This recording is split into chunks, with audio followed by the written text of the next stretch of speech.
upacara peringatan HUT Bayangkara ke-79. Menkom Digi berikan internet cepat untuk Sekolah Rakyat Yogyakarta. Kunjungan ke Jeddah, Menak bahas kampung haji. Polisi gagalkan aksi bunuh diri di flyover. Inter Miami gagal ke perempat final Piala Dunia antar klub 2025.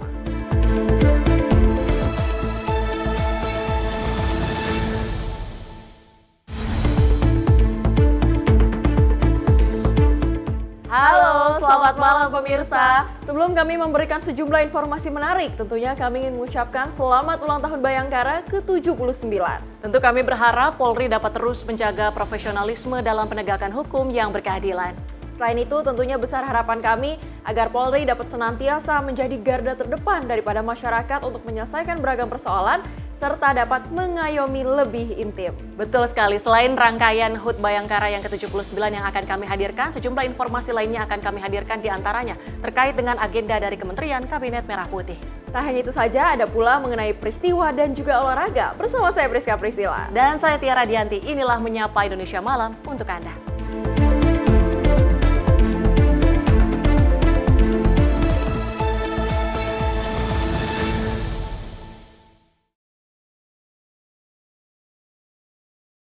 Kita awali dengan informasi pertama mengenai peringatan Hari Bayangkara ke-79 digelar di lapangan Monumen Nasional Jakarta pada Selasa pagi 1 Juli 2025. Presiden Prabowo Subianto bertindak sebagai inspektur upacara.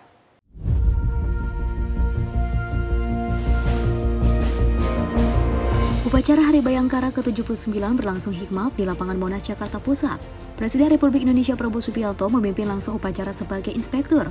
Upacara HUT Bayangkara ke-79 mengusung tema Polri untuk masyarakat yang menekankan komitmen kepolisian dalam melayani dan juga melindungi masyarakat. Sejumlah tokoh nasional hadir sebagai tamu undangan, diantaranya Presiden ke-6 Susilo Bambang Yudhoyono dan mantan Wakil Presiden Indonesia Ketua DPR RI Puan Maharani, Ketua MPR RI Ahmad Muzani, istri almarhum Gus Dur Siti Nurbaya Wahid yang didampingi Yeni Wahid, serta sejumlah jajaran Menteri Kabinet Merah Putih turut hadir dalam upacara HUT Bayangkara ke-79. Antusiasme masyarakat terlihat tinggi dengan ribuan warga memadati sekitar lokasi upacara. Acara juga dimeriahkan dengan parade defile yang melibatkan seluruh unsur Polri, Satpam, perwakilan masyarakat, buruh, hingga siswa sekolah. Upacara Hari Bayangkara menjadi bentuk penghargaan atas dedikasi Polri selama 79 tahun dalam menjaga keamanan dan ketertiban di tanah air. Dari Jakarta, Gia Nabila, Azul Hakim, Simpo TV melaporkan. Pemirsa, Presiden RI Prabowo Subianto menganugerahkan tanda kehormatan kepada sejumlah kesatuan dan anggota Polri dalam upacara Hari Bayangkara ke-79.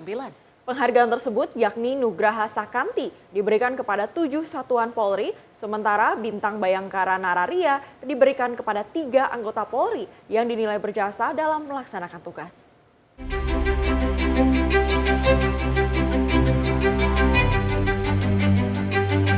Presiden Prabowo Subianto resmi menetapkan 2 keputusan Presiden, yakni Keputusan Nomor 49 PK Tahun 2025 dan Nomor 50 TK Tahun 2025 tentang penganugerahan tanda kehormatan kepada kesatuan dan personel Polri. Hal ini disampaikan Sekretaris Militer Presiden Maijen TNI Kosasih dalam upacara HUT Bayangkara ke-79.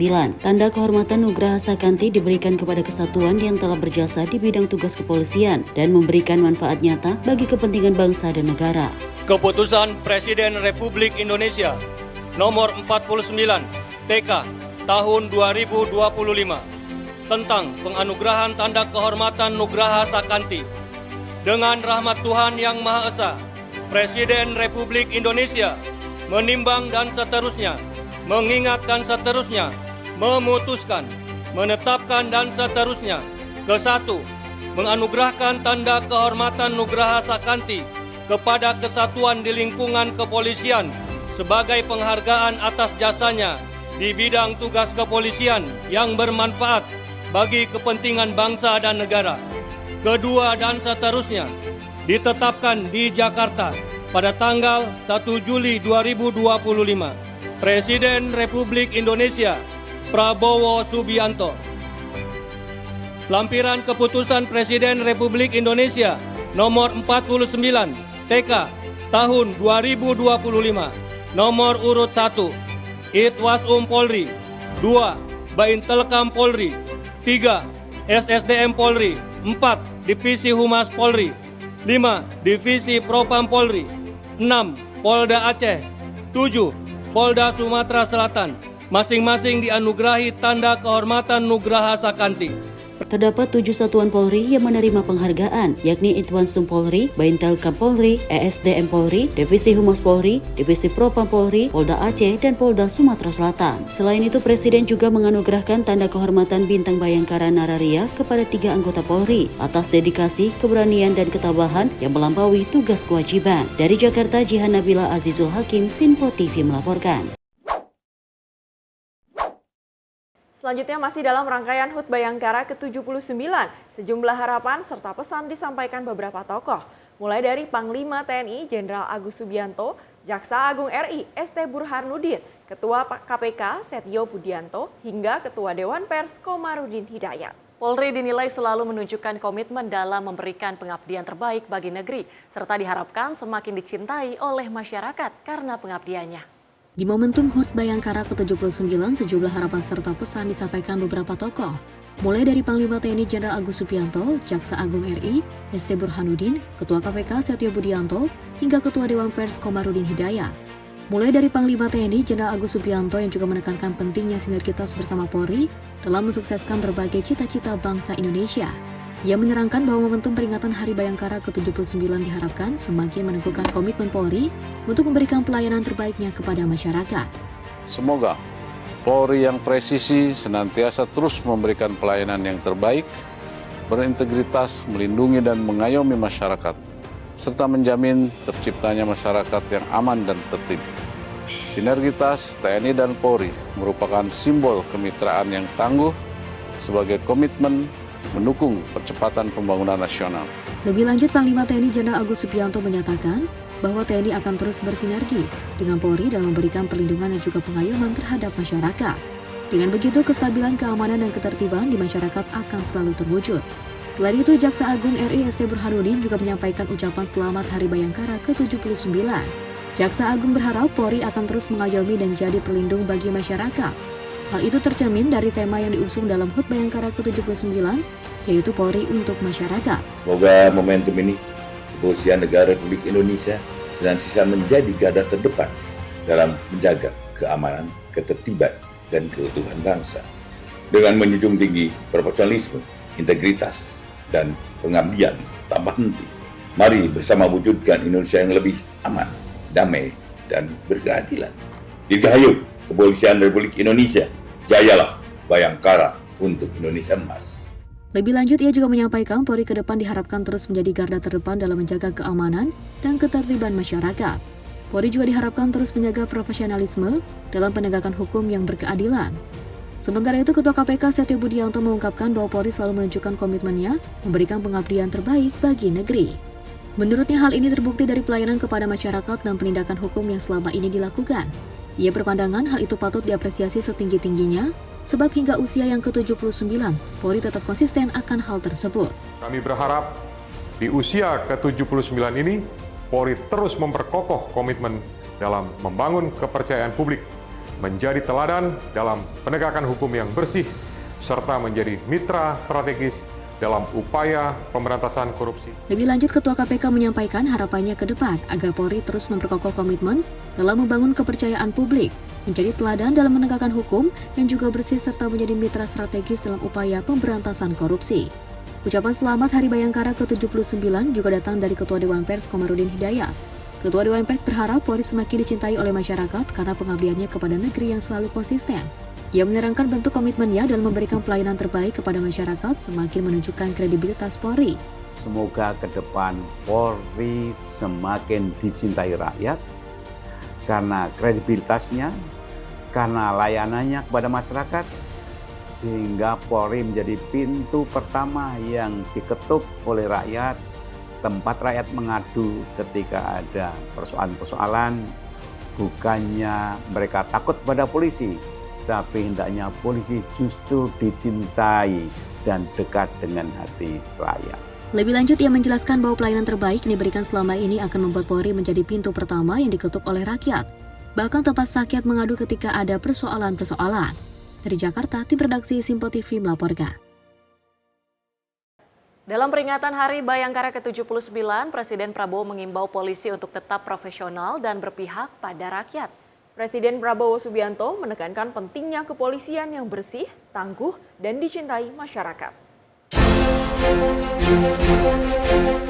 Dalam upacara peringatan ke-79 Hari Bayangkara di Monumen Nasional Jakarta pada Selasa 1 Juli 2025, Presiden Prabowo Subianto mengimbau seluruh anggota kepolisian agar menjadi sosok yang profesional, bersih, dan berpihak pada rakyat. Prabowo menekankan pentingnya polisi yang melindungi dan membela masyarakat, khususnya kelompok lemah dan tertindas. Dalam pidatonya, Prabowo menyampaikan bahwa cita-cita bangsa Indonesia adalah menciptakan negara yang bebas dari kemiskinan, kelaparan, dan ketidakadilan. Ia menekankan peran kepolisian yang kuat dan dicintai rakyat sebagai kunci dalam mewujudkan tujuan tersebut. Polisi diminta selalu hadir di tengah masyarakat dan melayani sepenuh hati. Saudara-saudara sekalian, cita-cita kita adalah suatu negara di mana seluruh rakyat menikmati kemerdekaan dan kesejahteraan. Cita-cita pendiri bangsa kita adalah Indonesia yang tanpa kemiskinan, Indonesia yang tanpa kelaparan, Indonesia yang ada keadilan. Itu cita-cita kita. Dan karena itulah negara dan bangsa kita memerlukan suatu kepolisian yang tangguh, kepolisian yang unggul, kepolisian yang bersih, kepolisian yang dicintai rakyat, kepolisian rakyat,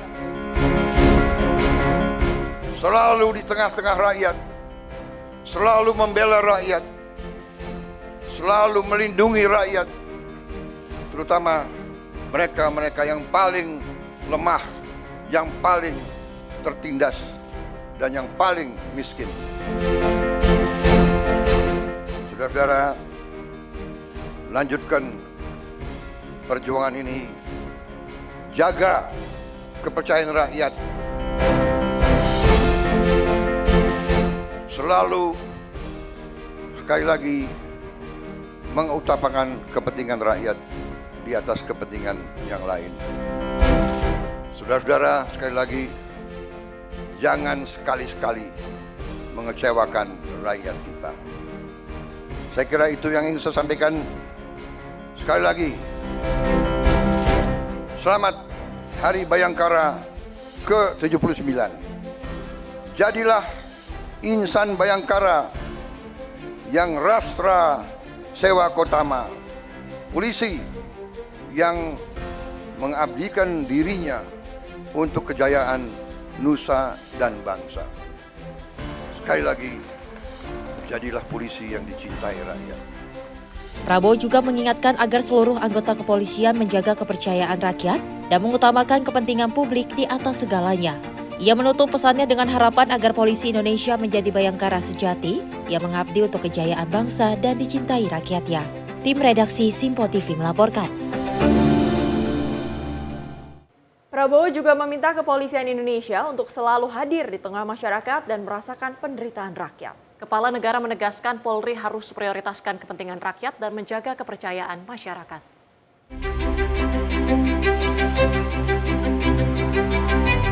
Presiden Prabowo Subianto menegaskan bahwa polisi Indonesia harus berbeda dari aparat di negara maju yang sudah makmur. Dalam peringatan Hari Bayangkara ke-79 di Monas, Jakarta, ia meminta Polri untuk selalu hadir di tengah masyarakat dan merasakan langsung kesulitan rakyat. Prabowo mengingatkan bahwa kemerdekaan Indonesia harus diisi dengan kesejahteraan dan keadilan. Polisi yang dicintai rakyat adalah yang membela kelompok paling rentan, dan ia mengapresiasi peran Polri dalam berbagai program nasional, termasuk peningkatan produksi jagung dan makanan bergizi gratis. Meski menghadapi berbagai tantangan dan tekanan, Prabowo menekankan bahwa keteguhan dan empati menjadi kunci kekuatan Polri. Ia menutup pidatonya dengan mengajak polisi untuk selalu mengutamakan kepentingan rakyat dan menjaga kepercayaan masyarakat. Saya melihat dan menyaksikan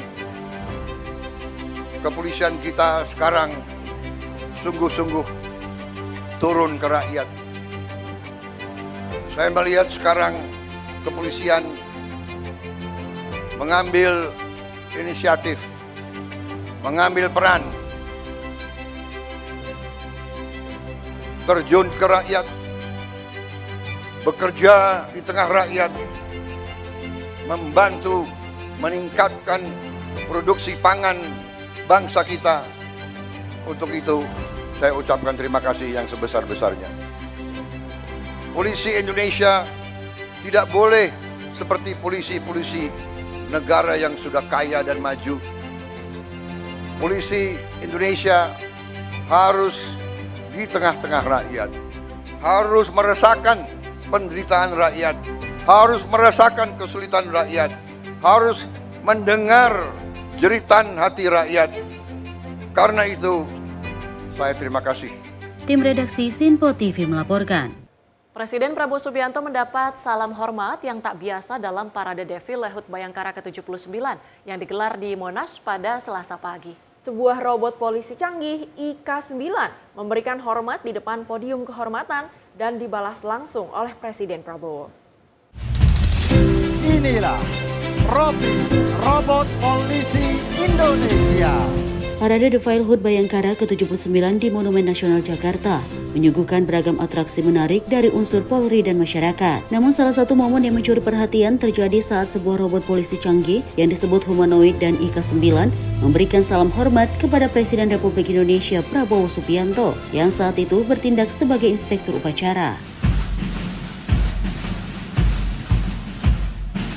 Robot polisi akan memberikan penghormatan kepada Presiden Republik Indonesia. Inilah Robi, robot polisi.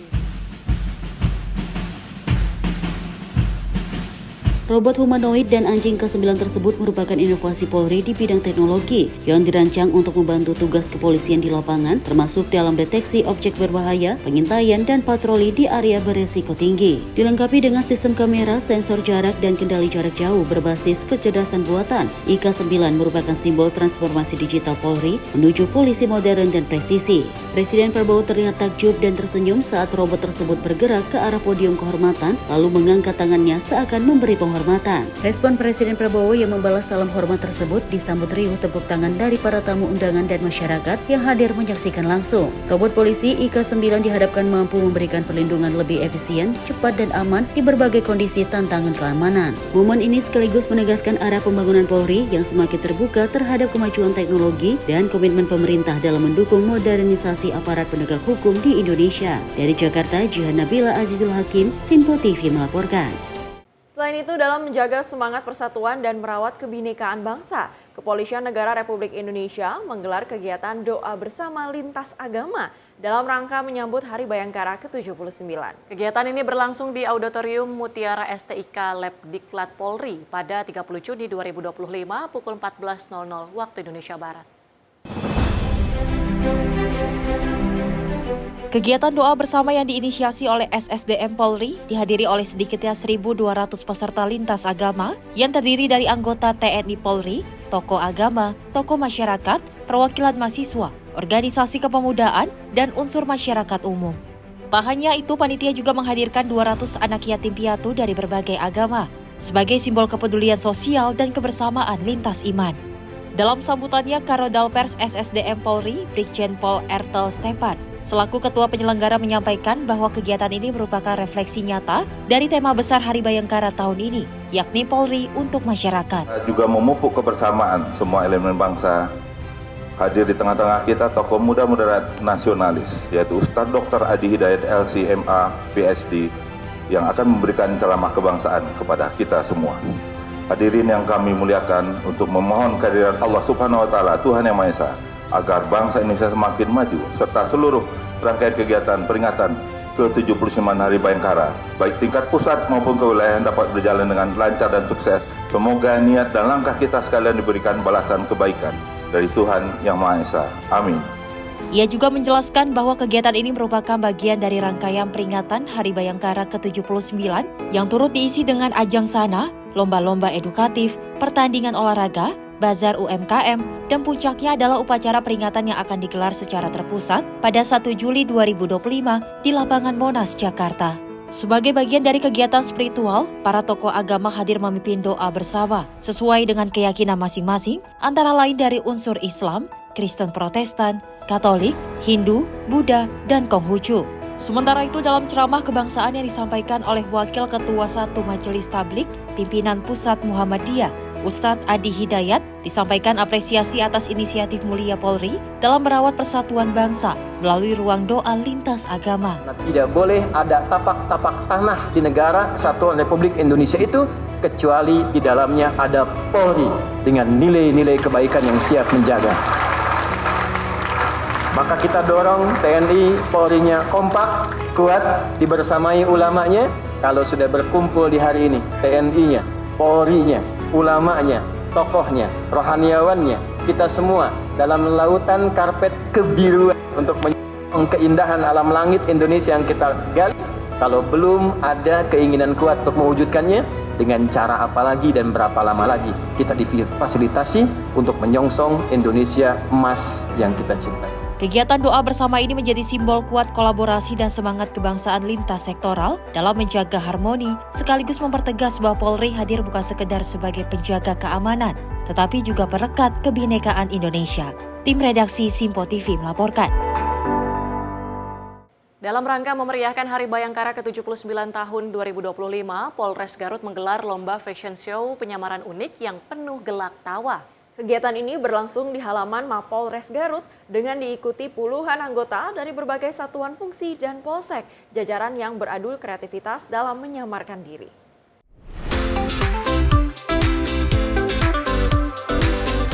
Para peserta tampil mencuri perhatian dengan berbagai kostum dan gaya yang tidak biasa, mulai dari penyamaran sebagai penjual cilok, tukang ojek online, hingga emak-emak komplek yang modis. Kreativitas dan totalitas peserta memukau para juri sekaligus mengundang tawa para penonton yang memadati lokasi kegiatan.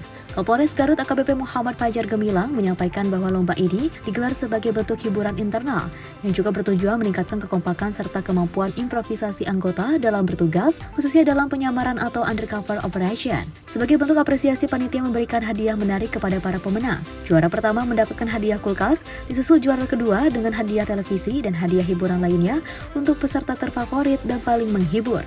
Acara berlangsung dalam suasana santai dan penuh keakraban, menjadi momen yang tak hanya mempererat hubungan antar anggota, tetapi juga memperkuat semangat Bayangkara dalam melayani dan juga mengayomi masyarakat. Tim redaksi Simpo TV melaporkan. Masih dalam rangkaian memperingati Hari Ulang Tahun Bayangkara ke-79, Polres Bogor menggelar program khusus. Program tersebut adalah perpanjangan SIM gratis untuk 100 orang pertama, dan kegiatan ini digelar pada Selasa 1 Juli 2025 di lapangan Tegar Beriman, Cibinong.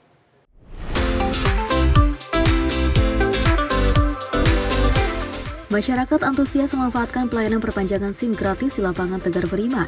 Polres Bogor menyediakan kuota perpanjangan SIM gratis untuk 100 warga pada perayaan HUT Bayangkara ke-79. Kapolres Bogor AKBP Rio Wahyu Anggoro mengajak seluruh masyarakat Kabupaten Bogor untuk ikut serta dalam berbagai kegiatan meriah dan bermanfaat tersebut. Menurutnya, ini adalah bentuk Polri hadir dan juga lebih dekat dengan masyarakat. Polres Bogor ingin momentum Hari Bayangkara ini dinikmati bersama-sama sekaligus memberi manfaat langsung. Kapolres juga mengajak masyarakat untuk datang lebih awal, khususnya yang ingin memanfaatkan program SIM gratis dengan kuota terbatas dan tetap membawa persyaratan administrasi sesuai dengan ketentuan. Tim redaksi Simpo TV melaporkan. Informasi terkait sidang paripurna DPR RI akan kami hadirkan usai jeda. Tetaplah bersama kami di Menyapa Indonesia Malam.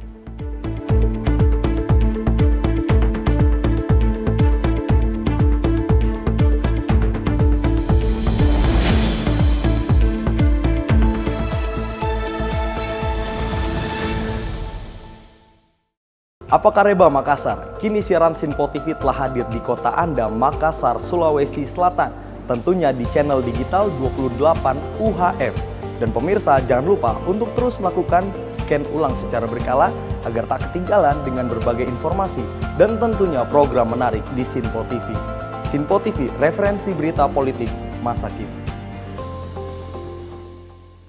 Napa kabar Banjarmasin? Saat ini siaran Simpo TV dapat Anda saksikan di Banjarmasin, Kalimantan Selatan di channel digital 30 UHF. Segera scan ulang saluran digital televisi Anda untuk memastikan Anda dapat menikmati program-program terbaru di Simpo TV. Sinpo TV, referensi berita politik masa kini.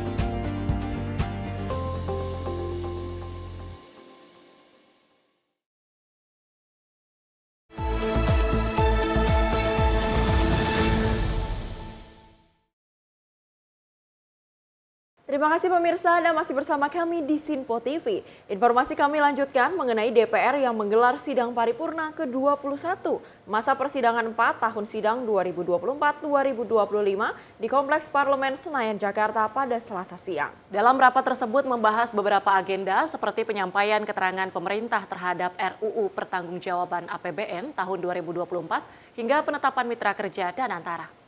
DPR menggelar sidang paripurna ke-21 masa persidangan 4 tahun sidang 2024-2025 di Kompleks Parlemen Senayan, Jakarta pada Selasa siang. Rapat paripurna ini dipimpin langsung oleh Wakil Ketua DPR Adis Kadir serta dihadiri 398 anggota parlemen. Adapun pembahasan paripurna tersebut penyampaian keterangan pemerintah terhadap RUU Pertanggungjawaban APBN tahun 2024, tanggapan pemerintah terhadap kerangka ekonomi 2 dan kebijakan fiskal RAPBN. Selain itu juga mendengarkan pendapat fraksi-fraksi atas usul rencana peraturan DPR tentang rencana strategis hingga penetapan mitra kerjasama dan antara.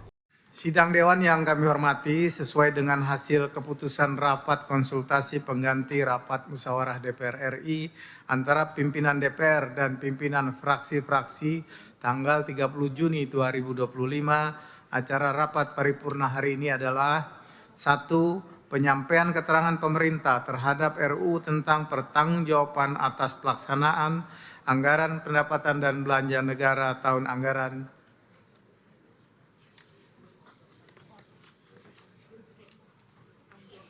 2024. Kedua, tanggapan pemerintah terhadap pandangan fraksi-fraksi atas kerangka ekonomi makro dan pokok-pokok kebijakan fiskal, KEM dan PPKF RAPBN 2026. 3. Pendapat fraksi-fraksi terhadap usul rancangan peraturan DPR RI tentang Renstra DPR RI tahun 2025-2029 dilanjutkan dengan pengambilan keputusan.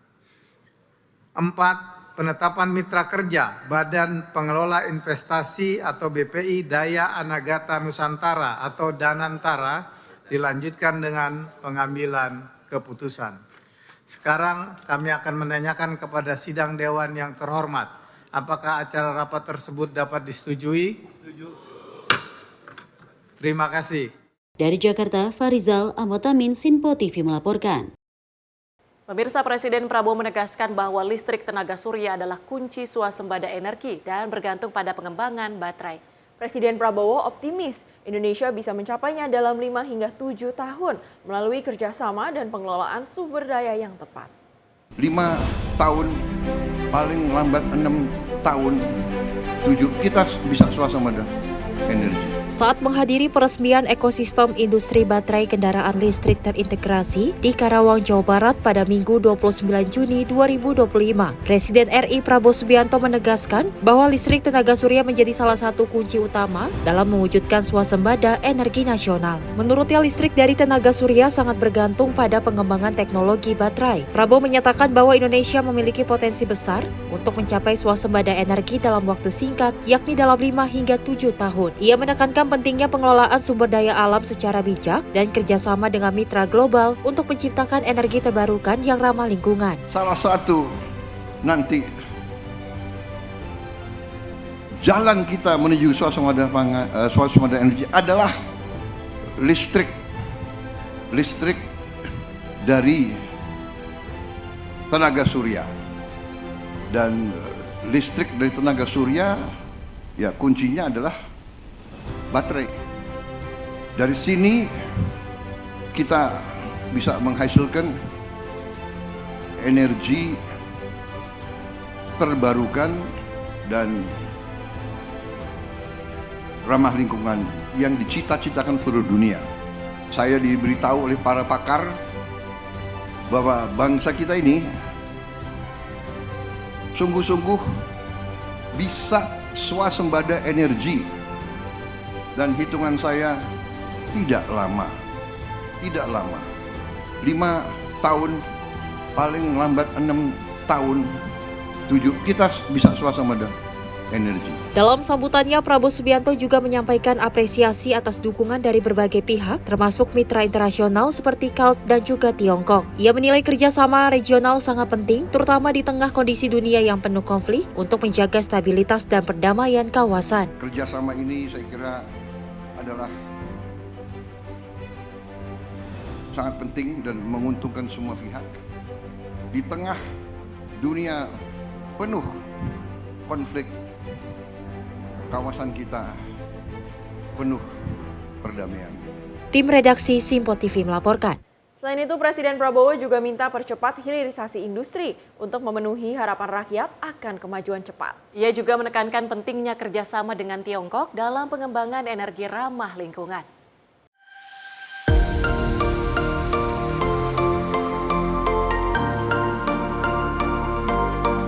Presiden RI Prabowo Subianto menegaskan pentingnya percepatan hilirisasi industri dan meminta menterinya untuk bekerja dengan serius dan juga cepat. Prabowo menekankan bahwa rakyat sangat mengharapkan kemajuan yang cepat, khususnya dalam proyek baterai kendaraan listrik di Karawang. Prabowo mengingatkan bahwa cita-cita hilirisasi sudah menjadi visi panjang bangsa Indonesia sejak masa Presiden Soekarno hingga Jokowi. Hilirisasi dianggap sebagai kunci untuk mencapai swasembada dan kemajuan industri nasional di era modern. Hilirisasi akan jalan terus. Momentum akan kita percepat. Kita mau bergerak cepat, rakyat menuntut, mengharapkan kemajuan cepat. Cita-cita hilirisasi sudah sangat lama. Sudah sangat lama. Dari sebenarnya Presiden Republik Indonesia yang pertama. Dari Bung Karno sudah bercita-cita hilirisasi. Dan presiden-presiden kita selanjutnya juga bercita-cita dan melaksanakan hilirisasi. Melaksanakan.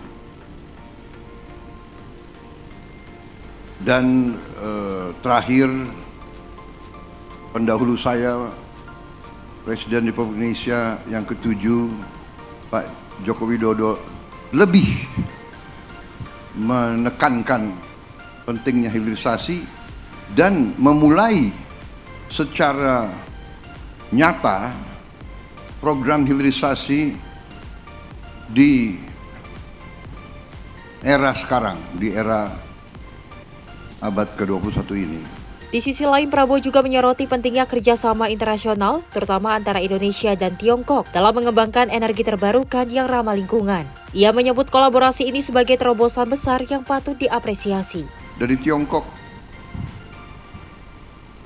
kita bisa bekerja sama dengan program yang menurut saya ini termasuk bisa dikatakan kolosal, bisa dikatakan terobosan luar biasa. Dari sini kita bisa menghasilkan energi terbarukan dan ramah lingkungan yang dicita-citakan seluruh dunia. Dalam acara peresmian, Presiden Prabowo didampingi Menteri ESDM Bahlil Lahadalia, Seskap Teddy Indrawijaya, serta sejumlah pejabat dan tokoh penting lainnya. Tim redaksi Simpo TV melaporkan. Sementara itu, pekerja di Kabupaten Karawang memuji kepemimpinan Prabowo yang dinilai berhasil menarik banyak investasi asing ke Indonesia. Hal ini membuat lapangan pekerjaan lebih banyak guna menunjang pembangunan ekonomi nasional.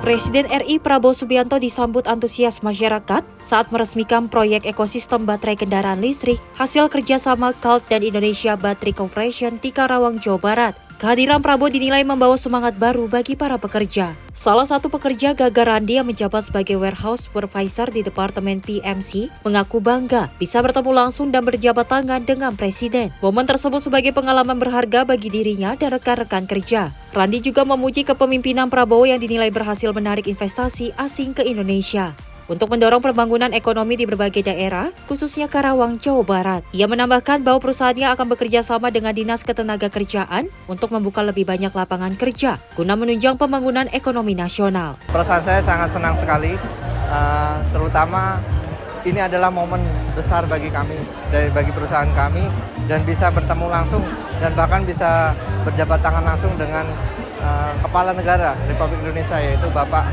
Prabowo Subianto. Saya sangat bangga sekali dengan Bapak Presiden Republik Indonesia atas kerja kerasnya dan prestasinya selama ini, sehingga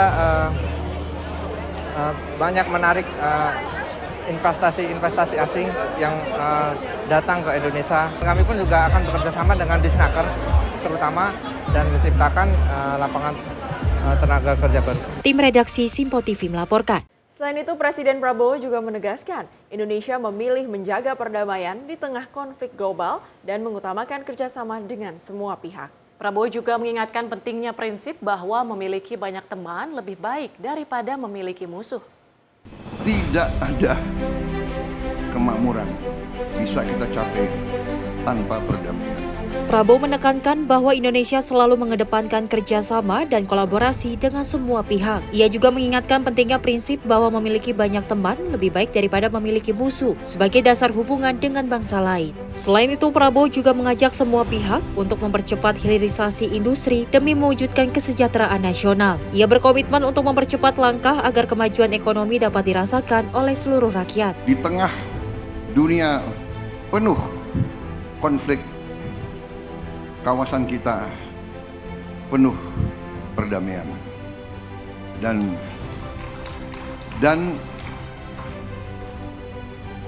tidak ada kemakmuran bisa kita capai tanpa perdamaian.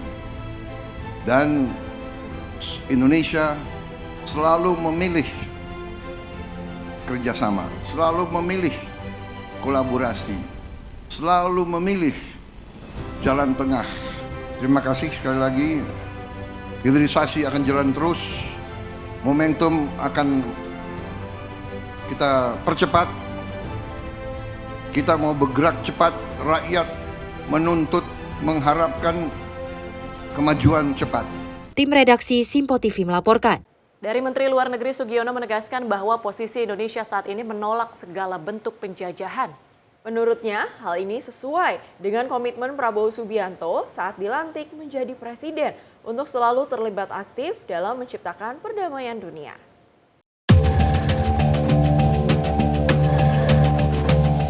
Menteri Luar Negeri Sugiono menghadiri rapat kerja bersama Komisi 1 DPR di Kompleks Parlemen Senayan, Jakarta pada Senin pagi.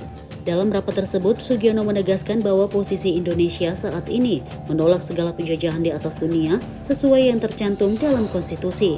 Dirinya juga menyebut hal itu sesuai dengan komitmen Prabowo Subianto pada saat dilantik menjadi presiden dalam menciptakan perdamaian dunia. Oleh karena itu, ia mengatakan pihaknya akan berpegang teguh dengan prinsip dan asas-cita Presiden Prabowo Subianto. Bahkan pemerintah mengecam keras atas perbuatan yang menyerang fasilitas nuklir di sejumlah wilayah negara Iran.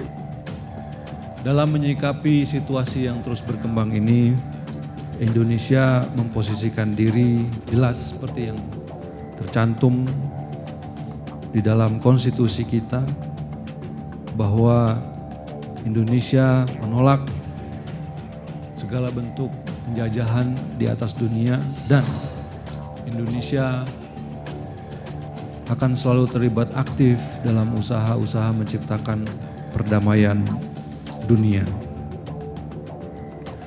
Posisi ini juga ditegaskan lagi oleh Bapak Presiden Prabowo pada saat pelantikan beliau di gedung yang terhormat ini, bahwa Indonesia akan memposisikan diri sebagai negara tetangga yang baik dan akan menjalankan politik bertetangga baik dengan semua tetangga-tetangga, baik immediate yang langsung berbatasan dengan kita, intermediate ataupun tetangga yang jauh. Karena ini juga merupakan bagian dari survivability bangsa Indonesia. Kita ingin menjadi bagian dari sebuah kerjasama besar di dunia ini, karena kita juga punya tanggung jawab yang besar kepada masyarakat, kepada rakyat Indonesia. Oleh karena itu, upaya-upaya yang dilakukan oleh Kementerian Luar Negeri dalam menjalankan kebijakan luar negerinya selalu berpegang pada langkah-langkah, pada prinsip-prinsip tersebut. Indonesia sudah menyampaikan bahwa kita mengutuk serangan apapun yang melanggar kedaulatan negara manapun, khususnya yang terjadi kemarin yang dilakukan oleh Israel yang merupakan pelanggaran terhadap wilayah dan kedaulatan suatu negara. Kemudian kita juga mengecam penyerangan yang dilakukan terhadap instalasi nuklir karena hukum internasional telah jelas-jelas mengatur bahwa instalasi nuklir tidak boleh dilakukan, tidak dapat dijadikan sasaran karena resiko terhadap keamanan manusia dan lingkungan hidup.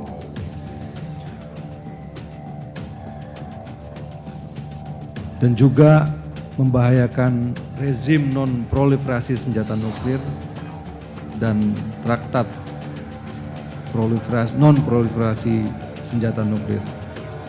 Dari Jakarta, Farijal Ahmad Amin, Simpo TV melaporkan.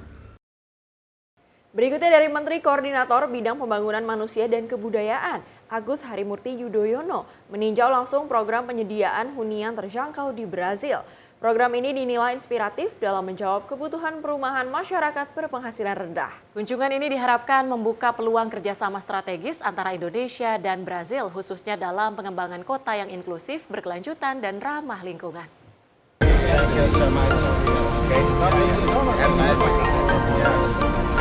Dalam kunjungannya ke Brasilia, ibu kota Brasil, Menko PMK Agus Harimurti Yudhoyono menyempatkan diri meninjau langsung program perumahan rakyat bertajuk Minha Casa Minha Vida. Program ini telah menjadi salah satu model inspiratif dalam penyediaan hunian layak dan terjangkau bagi masyarakat Brazil, khususnya bagi keluarga berpenghasilan rendah. Menko PMK melihat langsung bagaimana integrasi kebijakan sosial, desain perumahan, hingga akses transportasi menjadi satu kesatuan, sistem pembangunan kota yang manusiawi dan berkelanjutan. Dalam unggahan di akun Instagram resminya, AHY menyampaikan harapannya agar kemitraan Indonesia-Brazil di bidang perumahan rakyat dan pengembangan kota berkelanjutan bisa semakin diperkuat ke depan. Kunjungan ini juga mencerminkan komitmen pemerintah Indonesia dalam menjajaki berbagai model pembangunan kota yang pro-rakyat, serta membuka ruang kerjasama internasional demi kesejahteraan masyarakat. Tim redaksi Simpo TV melaporkan. Kita ke informasi lainnya, pemirsa. Petugas gabungan di Sub Surabaya dan jajaran instansi terkait melakukan sosialisasi penerapan jam malam pada anak di bawah 18 tahun. Kebijakan ini resmi dimulai pada 1 Juli 2025 dan akan diadakan sweeping bagi anak yang melewati batas jam malam, yaitu di atas pukul 22.00 waktu Indonesia bagian Barat.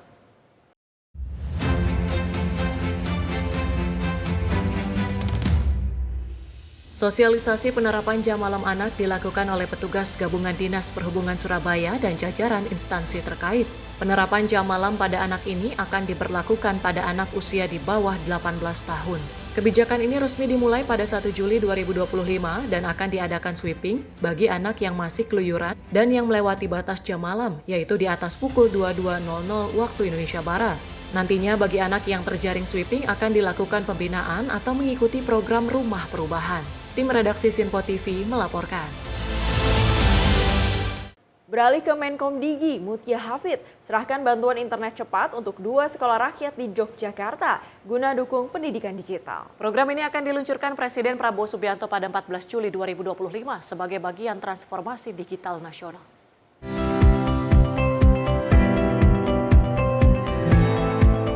Menteri Komunikasi dan Digital Mutia Hafid menyerahkan bantuan layanan internet cepat untuk 2 sekolah rakyat di daerah istimewa Yogyakarta. Sekolah rakyat Kabupaten Sleman mendapat internet 200 Mbps untuk 200 siswa dari 5 kabupaten kota, sementara sekolah rakyat Kabupaten Bantul menerima 100 Mbps untuk 75 siswa. Bantuan ini diterima oleh Sekjen Kementerian Sosial di Sleman sebagai bagian dari sinergi antar kementerian mendukung pendidikan inklusif berbasis digital. Mutia menyatakan program ini adalah amanah dari Presiden Prabowo Subianto dan merupakan bagian dari komitmen transformasi digital nasional untuk memastikan akses pendidikan teknologi bagi anak-anak rentan. Utamanya adalah pertama memastikan infrastruktur digital, jadi bahwa sekolah rakyat ini juga terkoneksi dengan koneksi internet yang baik dan cepat. Kemudian yang kedua adalah melakukan komunikasi publik dengan baik, karena setiap program atas nama transparansi harus dapat tersampaikan dengan baik kepada masyarakat.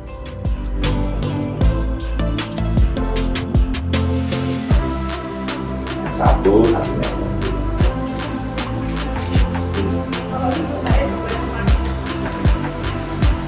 Target awal 100 dari Pak Presiden kemudian naik jadi 200, proses rekrutmen sudah selesai.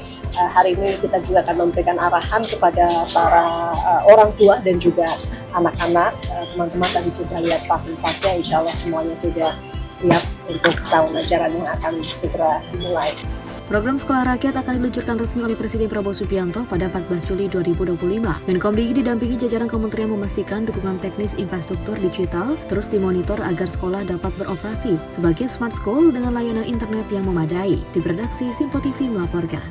Kita ke Wakil Menteri Agama Romo Syafi'i menghadiri peringatan 1 Muharram 1447 Hijriah sekaligus meresmikan perluasan Masjid Darussalam di Kota Wisata Bogor, Jawa Barat pada 29 Juni 2025. Dalam kesempatan itu, Wakil Menteri Agama menegaskan pentingnya peran masjid sebagai pusat pemberdayaan umat, tak hanya sebagai tempat ibadah, tetapi juga sebagai sentra pendidikan, ekonomi, hingga solidaritas sosial.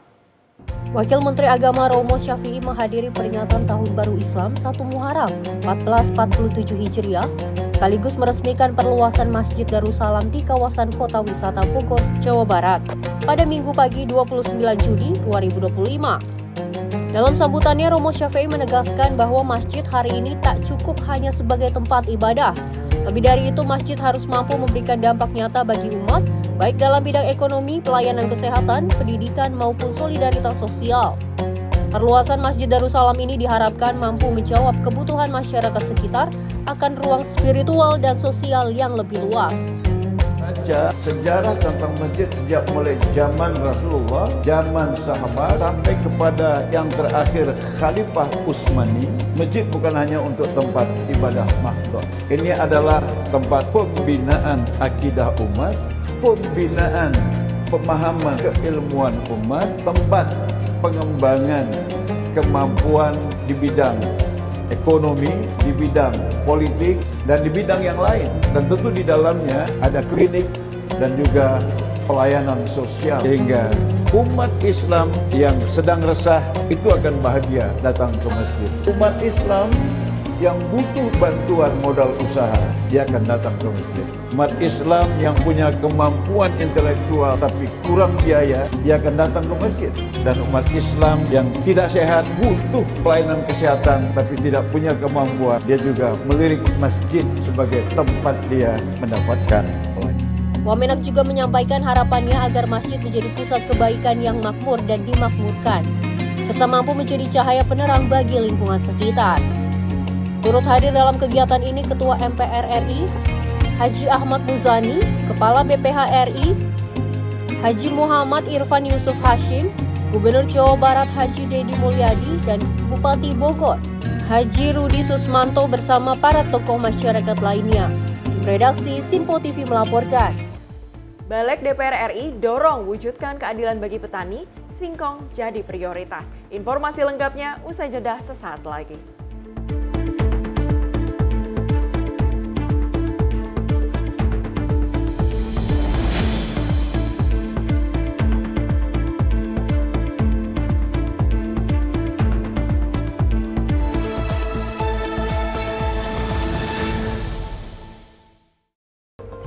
Om Swastiastu Semoton, bagi Anda yang berada di Bali, khususnya di Bukit Bakung, kini Anda dapat menikmati siaran Simpo TV di channel digital 30 UHF. Segera scan ulang televisi digital atau set-top box Anda untuk memastikan tidak melewati program-program terbaik di Simpo TV. Simpo TV, referensi berita politik masa kini.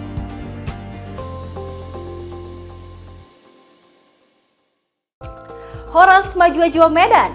Untuk Anda yang berada di Bandar Baru, Sumatera Utara, kini Simpo TV hadir di channel digital 28 UHF. Jangan lupa terus lakukan scan ulang secara berkala agar Simpo TV hadir sebagai televisi terbaik di layar kaca Anda. Simpo TV, referensi berita politik masa kini.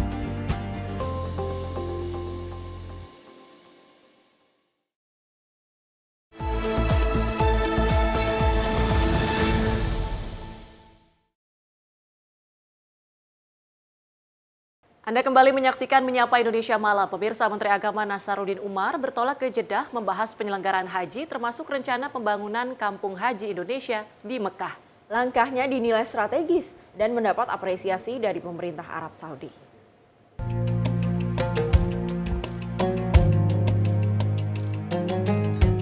Menteri Agama Nasaruddin Umar bertolak ke Jeddah, Arab Saudi pada Selasa 1 Juli 2025 dalam mendampingi Presiden Prabowo Subianto untuk kunjungan kerja ke Arab Saudi. Salah satu agenda utama adalah pembahasan penyelenggaraan haji, termasuk rencana pembangunan perkampungan haji Indonesia di Mekah. Menurut Menak, pembangunan kampung haji menjadi langkah strategis mengingat tingginya jumlah jamaah Indonesia setiap tahun.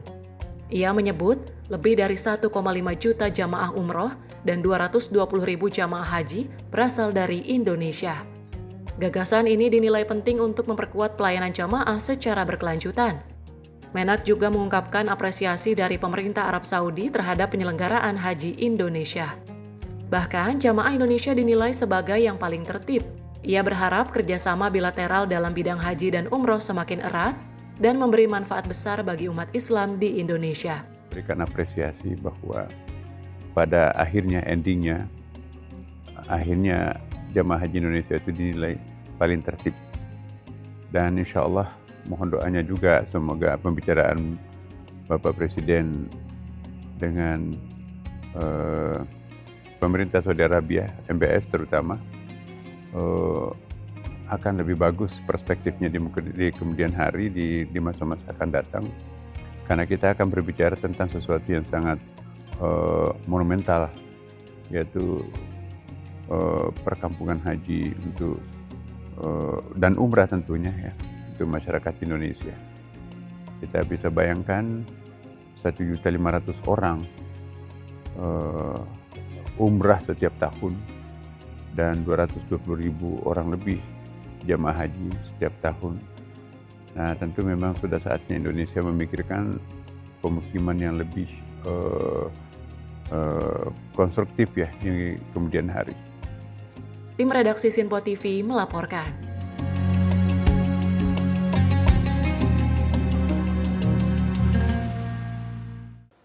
Berikutnya dari Dirjen PHU, Hilman Latif, bertemu Deputi Kemenak Saudi bahas evaluasi haji 2025 dan persiapan haji 2026. Arab Saudi minta Indonesia mulai persiapan lebih awal sesuai tahapan resmi yang telah ditetapkan.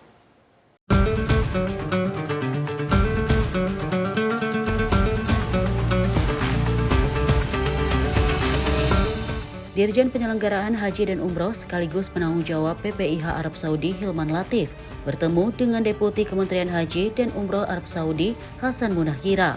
Pertemuan ini membahas evaluasi penyelenggaraan haji 2025 serta persiapan haji 2026 yang berlangsung di kantor Kementerian Haji Saudi di Jeddah. Hilman menyampaikan bahwa berbagai kendala operasional haji tahun ini berhasil diatasi berkat kerjasama yang solid. Ia juga mengungkapkan pesan dari pihak Saudi agar Indonesia mulai mempersiapkan haji lebih awal sesuai tahapan yang ditetapkan.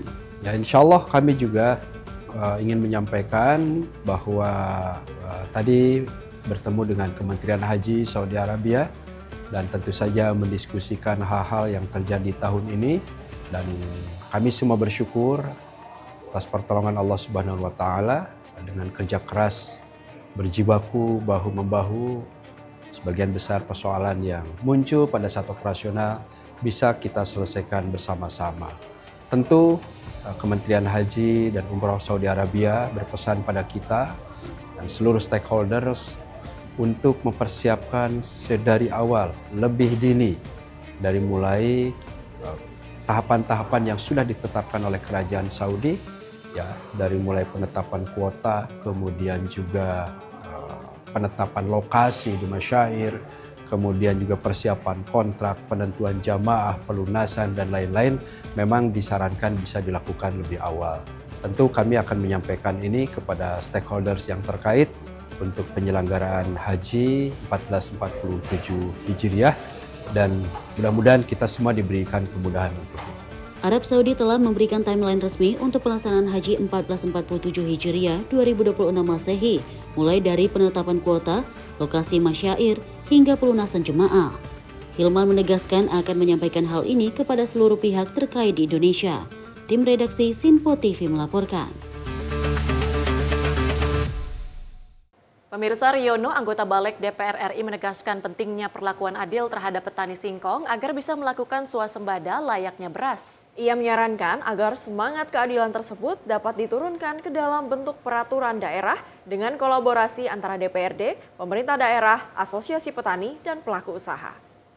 Kita perlu mendorong keadilan perlakuan terhadap teman-teman petani singkong. Anggota Badan Legislasi Balik DPR RI Riono menyatakan dukungannya kepada para petani dan para pelaku usaha agar singkong menjadi salah satu komoditas prioritas yang mendapatkan perhatian lebih dari pemerintah, khususnya untuk para petani singkong.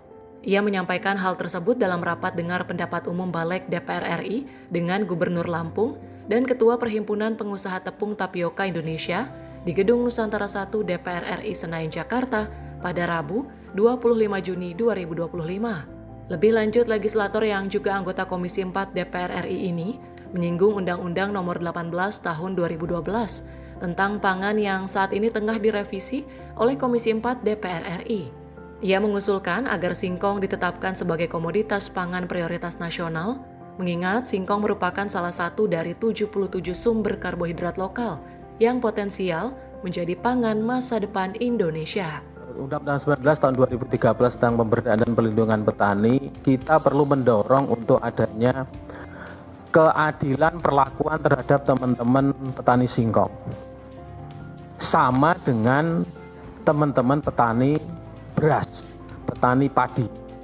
Karena selama ini mungkin yang menjadi perhatian kita semuanya salah satunya adalah produksi swasembada beras. Pada teman-teman petani singkong, ini juga mereka perlu diakui swasembada singkong misalkan.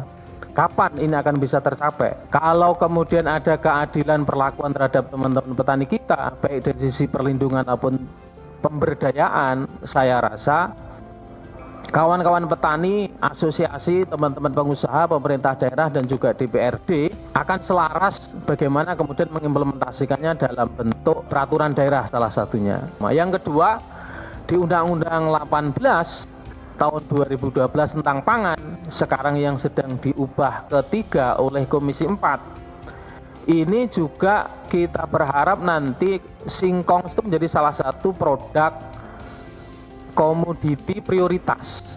Ya, karena apa? Singkong adalah satu dari 77 sumber karbohidrat lokal. Sehingga kita pengen singkong ini menjadi pangan masa depan.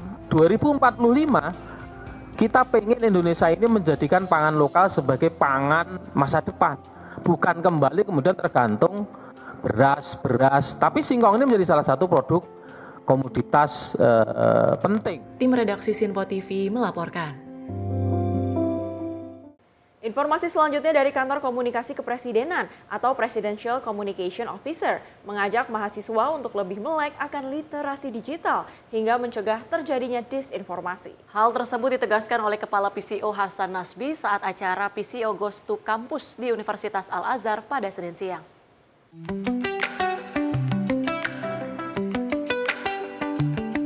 Kantor Komunikasi Kepresidenan atau Presidential Communication Office mengajak mahasiswa untuk lebih melek akan literasi digital hingga mencegah terjadinya disinformasi. Hal tersebut ditegaskan oleh Kepala PCO Hasan Nasbi saat acara PCO Goes to Campus di Universitas Al-Azhar Senin 30 Juni. Hasan Nasbi juga menceritakan sejumlah kesalahpahaman informasi seperti berita bohong, hoax, konten yang tak sesuai fakta dapat menyebabkan terjadinya ujaran kebencian hingga kesalahpahaman sering dijumpai di sejumlah media sosial. Ya, ini kan bagian juga dari program Kantor Komunikasi Kepresidenan.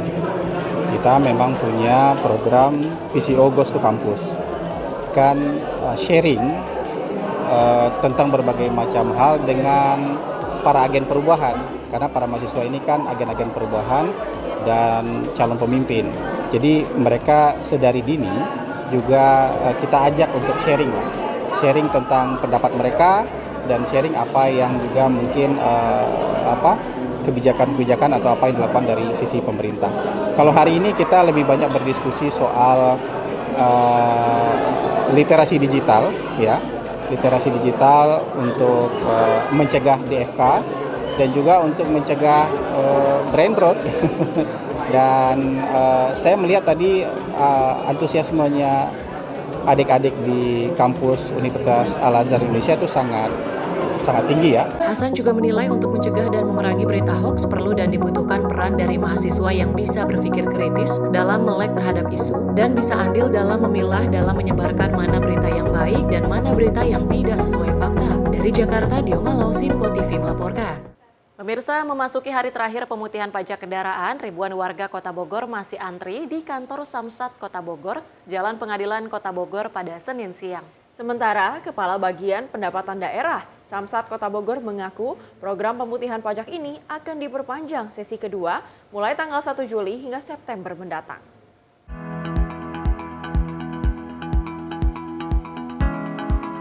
Hari terakhir pemutihan pajak kendaraan, antusias masyarakat masih tinggi, terbukti dalam satu hari Samsat Kota Bogor dipenuhi wajib pajak hingga mengalami peningkatan pendapatan daerah sebesar 50% lebih. Program Gubernur Jawa Barat untuk pajak kendaraan ini malah diperpanjang, yang seharusnya hari ini 30 Juni 2025 hari terakhir, namun kini diperpanjang hingga akhir September nanti. Lokasi saat ini pemutihan pertama berlaku sampai dengan 30 September.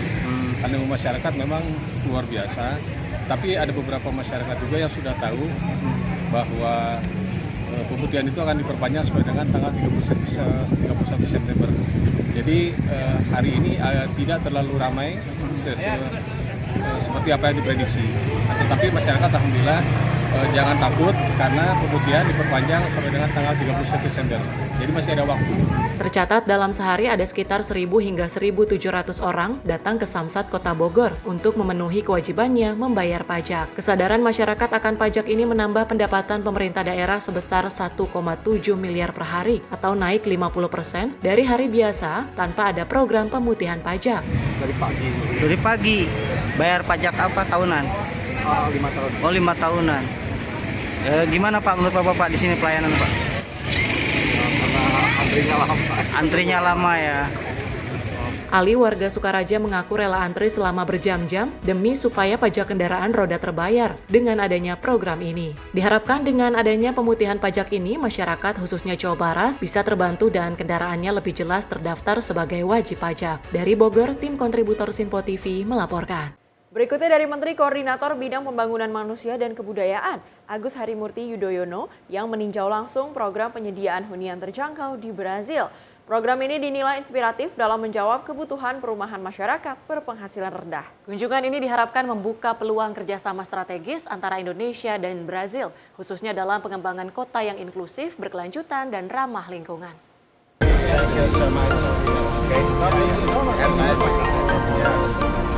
Dalam kunjungannya ke Brasilia, ibu kota Brazil, Menko PMK Agus Harimurti Yudhoyono menyempatkan diri meninjau langsung program perumahan rakyat bertajuk Minha Casa Minha Vida. Program ini telah menjadi salah satu model inspiratif dalam penyediaan hunian layak dan terjangkau bagi masyarakat Brazil, khususnya bagi keluarga berpenghasilan rendah. Menko PMK melihat langsung bagaimana integrasi kebijakan sosial, desain perumahan, hingga akses transportasi menjadi satu kesatuan, sistem pembangunan kota yang manusiawi dan berkelanjutan. Dalam unggahan di akun Instagram resminya, AHY menyampaikan harapannya agar kemitraan Indonesia-Brazil di bidang perumahan rakyat dan pengembangan kota berkelanjutan bisa semakin diperkuat ke depan. Kunjungan ini juga mencerminkan komitmen pemerintah Indonesia dalam menjajaki berbagai model pembangunan kota yang pro rakyat, serta membuka ruang kerjasama internasional demi kesejahteraan masyarakat. Tim redaksi Sinpo TV melaporkan.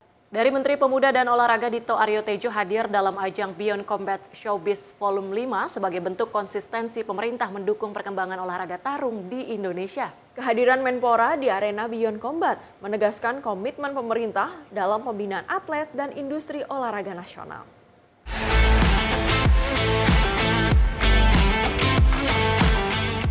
Menteri Pemuda dan Olahraga Republik Indonesia Dito Aryo Tejo menyaksikan Beyond Combat Showbiz Vol 5 di Tenis Indoor Senayan, Jakarta pada Sabtu 28 Juni 2025. Kehadiran Menpora menjadi bentuk dukungan pemerintah terhadap perkembangan olahraga tarung di tanah air, sekaligus mempertegas perhatian pemerintah terhadap pembinaan atlet serta pengembangan industri olahraga nasional. Bayan Combat sendiri kini menjadi olahraga yang digandrungi generasi muda. Hal tersebut ditandai dengan atmosfer penonton di lokasi pertandingan. Pengunjung yang hadir tampak antusias dengan atlet-atlet yang bertanding, termasuk kehadiran tim dari Malaysia yang turut berpartisipasi. Prastio dan Samuel Tehuayo menjadi laga pembuka di perhelatan bergengsi tersebut.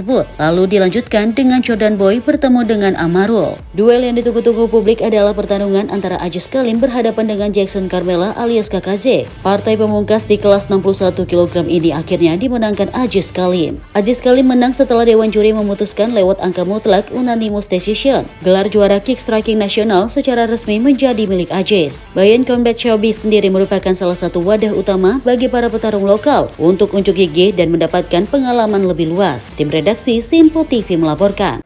Informasi lainnya dari Ketua Umum Gerakan Dapur Indonesia, Novalia Heikal Safar, yang meresmikan salah satu titik Satuan Pelayanan Program Gizi atau SPPG di Jati Asih, Bekasi. Peresmian ini menandai langkah strategis Dapur Garuda Indonesia dalam mendukung program makan bergizi gratis, khususnya untuk anak-anak Indonesia. Ketua Umum Gerakan Dapur Indonesia, Novalia Heikal Safar, telah menaungi 38 provinsi dengan 28 provinsi diantaranya telah terbentuk.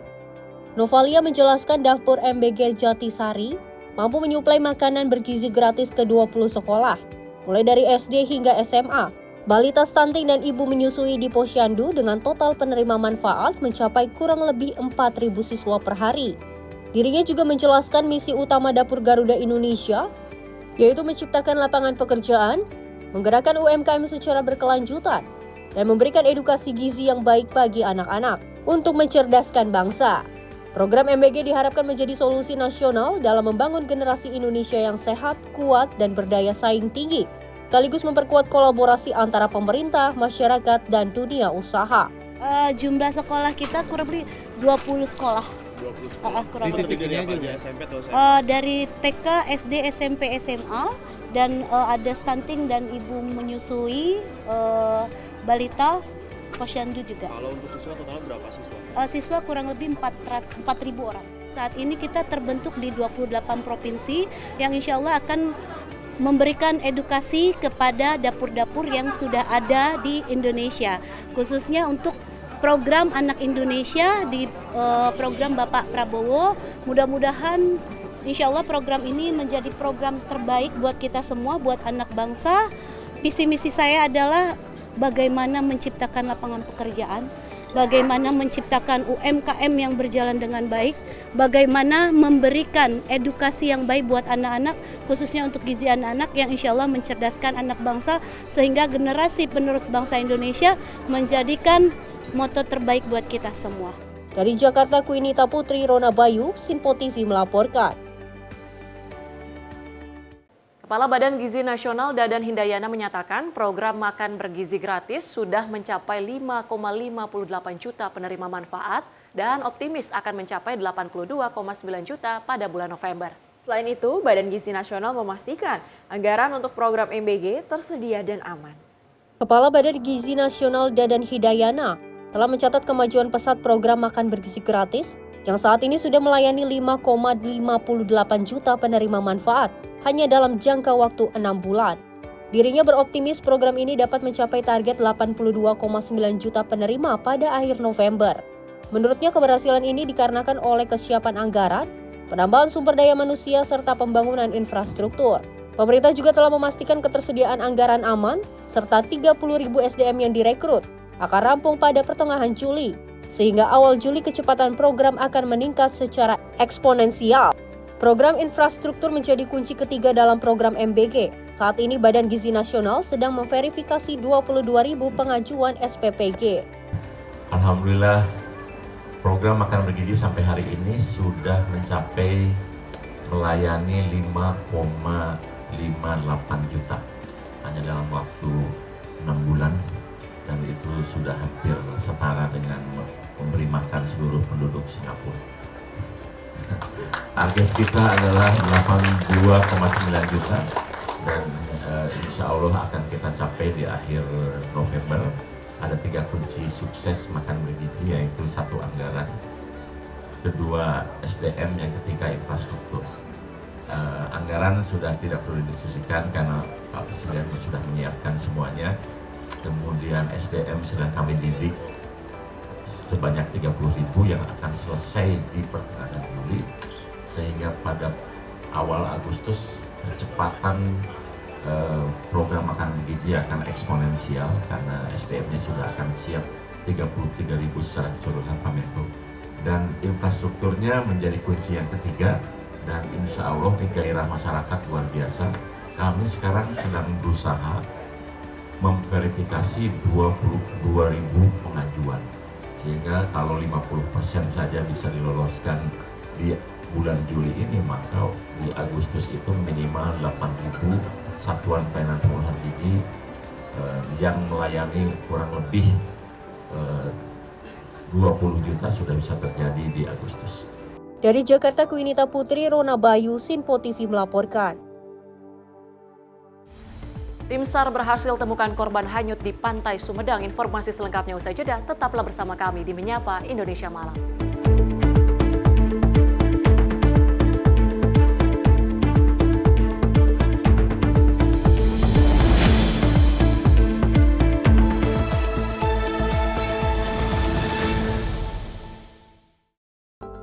Sampurasun, Jawa Barat. Saat ini siaran Sinpo TV telah hadir di Cirebon, Jawa Barat di channel digital 29 UHF. Segera scan ulang saluran digital televisi Anda untuk memastikan Sinpo TV tetap selalu ada di layar kaca Anda. Sinpo TV, referensi berita politik masa kini.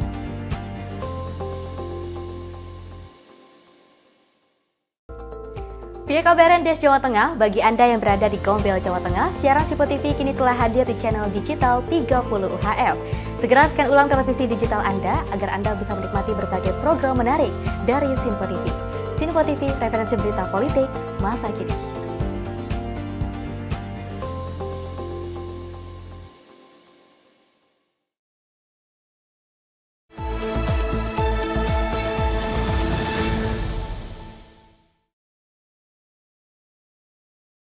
Terima kasih pemirsa, Anda masih bersama kami di Menyapa Indonesia Malam. Informasi selanjutnya yaitu aksi cepat dan penuh empati ditunjukkan oleh 2 personel Satlantas Polresta Pekanbaru saat menyelamatkan seorang perempuan yang diduga hendak mengakhiri hidupnya di atas flyover SK Jalan Soekarno-Hatta pada 30 Juni 2025. Kini korban dievakuasi ke pos polisi Gurindam 5 untuk ditenangkan sambil menunggu keluarga datang menjemput. Beruntung tidak ditemukan luka fisik pada tubuh korban.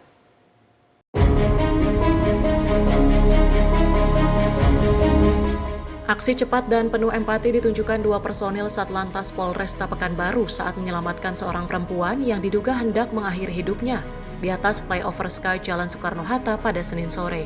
Saat itu Aibtu Arianto dan Bribtu Rusdi sedang bertugas mengatur lalu lintas di simpang Molska.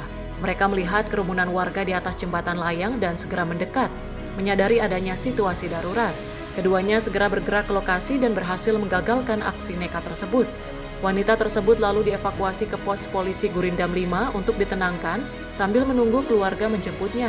Beruntung tidak ada luka fisik yang ditemukan. Meski penyebabnya belum diketahui, pihak kepolisian mengimbau masyarakat dan keluarga untuk lebih peka terhadap masalah psikologis sejak dini. Dari Jakarta, tim redaksi Sinpo TV melaporkan. Seorang lansia warga Pekon Sri Purnomo, Kabupaten Tanggamus, Lampung diserang seekor buaya di tepi sungai Waisemaka pada Senin 30 Juni 2025. Akibat serangan buaya tersebut, korban meninggal dunia dan langsung dievakuasi ke puskesmas sebelum dimakamkan oleh pihak keluarga.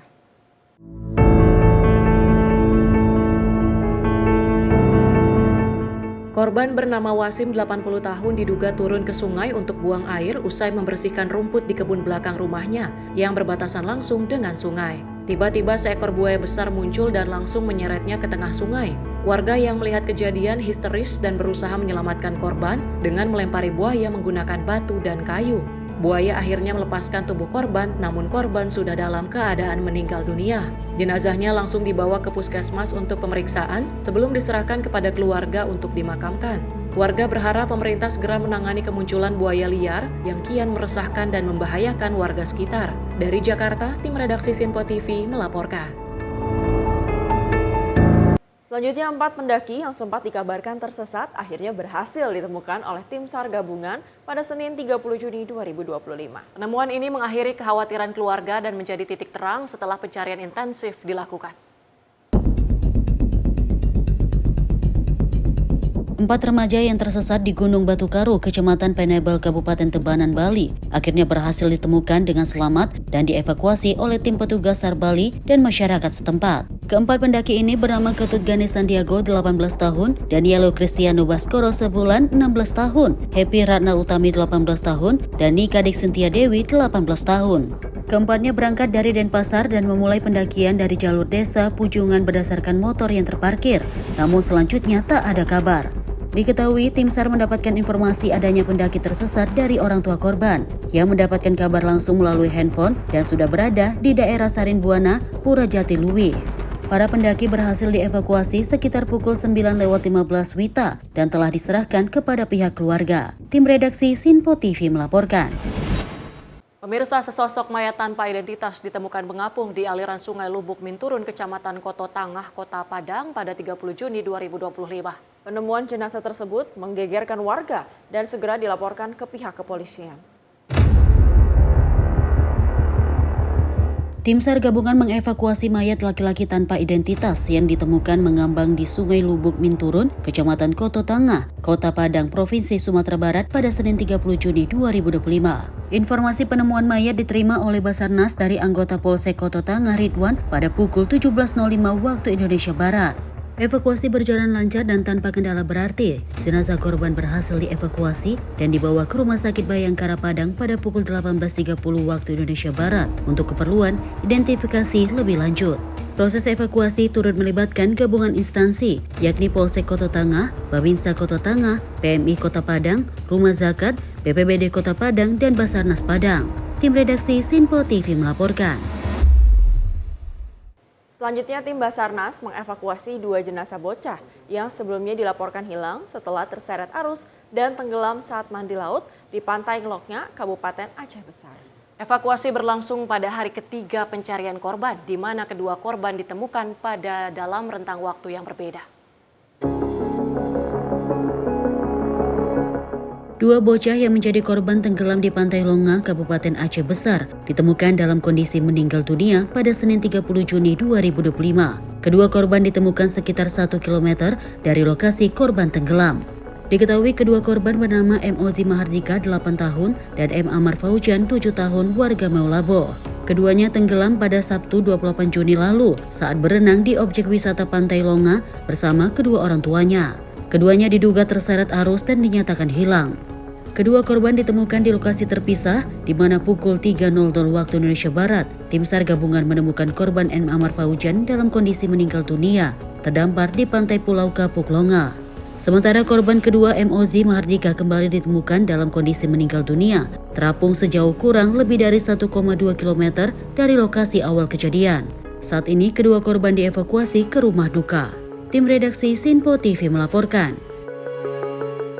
Tim SAR gabungan mengevakuasi 1 orang korban yang terseret ombak di Pantai Sumedang, Ranah Pesisir, Kabupaten Pesisir Selatan, Sumatera Barat dalam kondisi meninggal dunia. Korban ditemukan pada 30 Juni 2025 pukul 14.05 waktu Indonesia bagian Barat dengan jarak 200 meter dari titik lokasi hanyut. Sebelumnya pada Minggu 29 Juni 2025, laporan kejadian diterima oleh Kantor Pencarian dan Pertolongan Padang dari masyarakat pada pukul 17.30 waktu Indonesia Barat. Diinformasikan telah terjadi 4 orang hanyut pada saat berenang di Pantai Sumedang, Kabupaten Pesisir Selatan. Namun hingga pukul 19.40 waktu Indonesia Barat, masyarakat berhasil menemukan 3 orang selamat dan 1 orang lainnya belum ditemukan. Masyarakat melalui BPBD Pesisir Selatan langsung menghubungi Kantor Pencarian dan Pertolongan Padang untuk meminta bantuan pencarian. Merespon laporan tersebut, tim Rescue Unit Siaga SAR Pesisir Selatan diberangkatkan menuju lokasi kejadian pada pukul 20.05 waktu Indonesia Barat dengan membawa peralatan berupa perahu karet, mopel, aqua eye, peralatan SAR air, dan peralatan medis. Di lokasi, tim langsung berkoordinasi dengan potensi SAR gabungan yang terdiri dari personel kepolisian, TNI, BPBD Pesisir Selatan, dan masyarakat yang dilanjutkan dengan pencarian. Dengan ditemukannya korban, operasi SAR dinyatakan selesai dan seluruh unsur SAR yang terlibat kembali ke satuan masing-masing. Tim redaksi Sinpo TV melaporkan. Selanjutnya ada 2 anggota geng motor yang diduga terlibat aksi tawuran yang menyebabkan seorang remaja tewas ditangkap unit Reskrim Polsek Medan Sunggal. Kedua pelaku masing-masing berinisial RS dan ABS ditangkap petugas di kediamannya masing-masing di Deli Serdang, Sumatera Utara pada Minggu malam.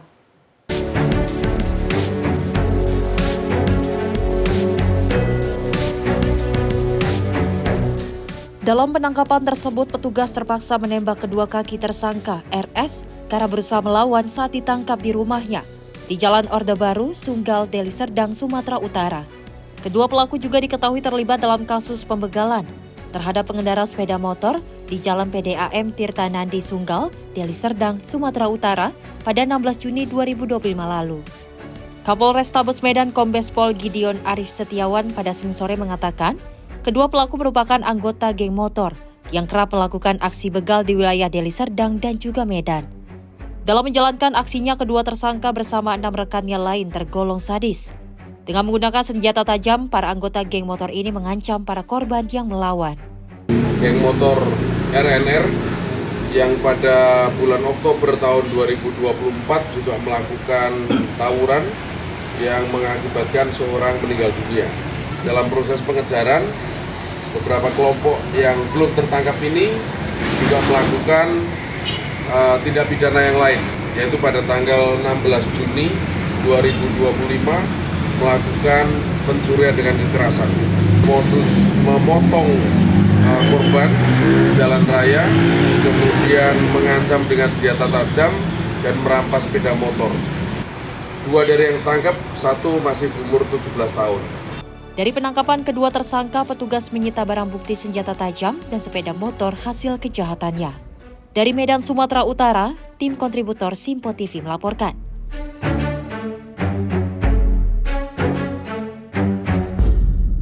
Anggota Sat Narkoba Polres Lampung Selatan menangkap 34 tersangka kasus narkotika lintas pulau dengan barang bukti 396 kg narkotika golongan 1 jenis sabu dan ganja. Polres Lampung Selatan menyita barang bukti bernilai 120 miliar rupiah tersebut, kemudian dimusnahkan dengan cara dibakar. 2, 1. Satuan Reserse Narkoba Polres Lampung Selatan mengungkap 24 kasus peredaran narkoba selama April hingga Juni 2025. Dari pengungkapan kasus tersebut, total sebanyak 34 tersangka ditangkap, terdiri dari 33 orang pria dan 1 perempuan. Mereka ditangkap saat mencoba menyelundupkan narkoba melalui Seaport Interdiction, Pelabuhan Bekauhedi menuju ke Pulau Jawa. Barang bukti yang disita berupa 119 kg sabu dan 278 kg ganja. Dari jumlah tersebut, 82 kg sabu dimusnahkan dengan direndam solar lalu dibakar. Sementara seluruh ganja dimusnahkan dengan cara dibakar.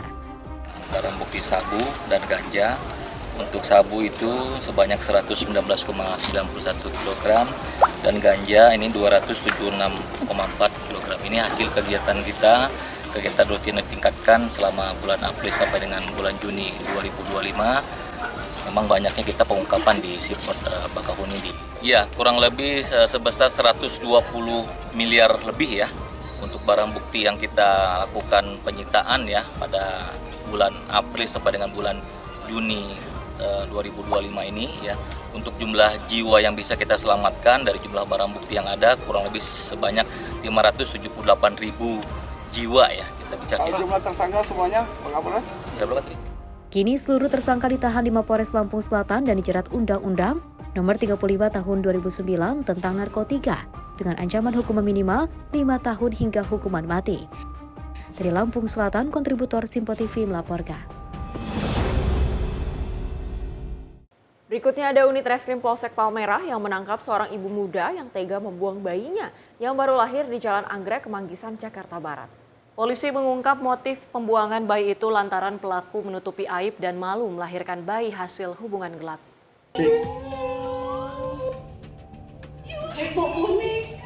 Kasus pembuangan bayi baru lahir di Jalan Anggrek, Kemanggisan, Palmerah, Jakarta Barat berhasil diungkap unit Reskrim Polsek Palmerah. Usai ditangkap di kediamannya, pelaku berinisial YAD, seorang ibu muda langsung digelandang ke ruang tahanan oleh penyidik unit PPA Polres Jakarta Barat. Kapolsek Palmerah Kompol Eko Adi menjelaskan, pengungkapan berawal dari rekaman kamera pengawas di sekitar lokasi yang mencurigai gerak-gerik pelaku yang membawa sebuah tas dan kemudian meninggalkan lokasi dengan tangan kosong. Berbekal petunjuk tersebut, pelaku yang merupakan warga sekitar pun langsung diamankan di rumahnya. Menurut Kapolsek, motif pembuangan bayi tersebut lantaran pelaku malu melahirkan anak hasil hubungan gelap. Pada saat bayi tersebut diamankan, berdasarkan info dari masyarakat yang pertama kali menemukan kondisinya saat itu bayi tergeletak di jalan dengan kondisi tidak menggunakan pakaian di dekat semak-semak. Nah, kemudian di sebelahnya itu ada tas plastik warna biru. Untuk motifnya menurut hasil pemeriksaan bahwa yang bersangkutan itu merasa malu dan juga takut karena telah melahirkan bayi hasil hubungan gelapnya. Untuk mempertanggungjawabkan perbuatannya, pelaku dijebloskan ke jeruji penjara dan terancam hukuman di atas 5 tahun kurungan penjara. Dari Jakarta, kontributor Simpo TV melaporkan. Diduga tercemar limbah aliran kali Cilemah Abang di Kabupaten Bekasi, Jawa Barat pada Selasa siang mengeluarkan busa putih. Selain itu, kemunculan busa juga membuat aliran kali berbau tidak sedap hingga berdampak kesehatan warga, bahkan banyak ikan yang mati dampak dari pencemaran limbah. Aliran kali Cilemah Abang dipenuhi busa putih sepanjang 1 km di Cikarang Utara, Kabupaten Bekasi, Jawa Barat pada Selasa siang. Selain busa putih bercampur kehitaman, bau tak sedap sangat menyengat sepanjang aliran kali. Hal ini berdampak kepada kesehatan warga. Tidak jarang kemunculan limbah juga membuat ikan yang berada di aliran kali mati mendadak. Kemunculan busa putih kerap terjadi pasca hujan deras, diduga dari pencemaran limbah yang berasal dari industri yang sengaja dibuang oleh oknum perusahaan. Menurut salah satu warga, pencemaran kali bukan pertama kali terjadi. Warga berharap pemerintah daerah Kabupaten Bekasi bisa bertindak, melakukan penyelidikan terkait kemunculan busa. Tapi pagi tadi itu dari mulai jam 2 sampai jam 8 itu busanya banyak banget itu. Nah, terus saya lihat juga tadi banyak ikan yang pada mabuk, mungkin itu dampak dari limbahnya itu lah. Ya, kita lihat aja airnya sekarang itu kan masih berbau, gitu kan. Ini udah jelas dari limbah, Ya mungkin kita tolonglah dari pihak yang terkait, dari pemerintah yang terkait lah khususnya dengan lingkungan hidup. Kita tolong warga sini juga banyak yang mengeluh bang, air ini banyak limbah gitu kan. Pencemaran limbah selain mengganggu aliran air irigasi persawahan, kondisi ini dipastikan akan mengganggu ekosistem air seperti ikan menjadi mabok dan bau busuk yang menyengat. Dari Bekasi, Jawa Barat, tim kontributor Simpo TV melaporkan. Informasi olahraga tadi sekaligus menutup jumpa kita kali ini. Saya Tiara Dianti, mewakili seluruh kerabat kerja yang bertugas pamit undur diri. Terima kasih dan sampai jumpa.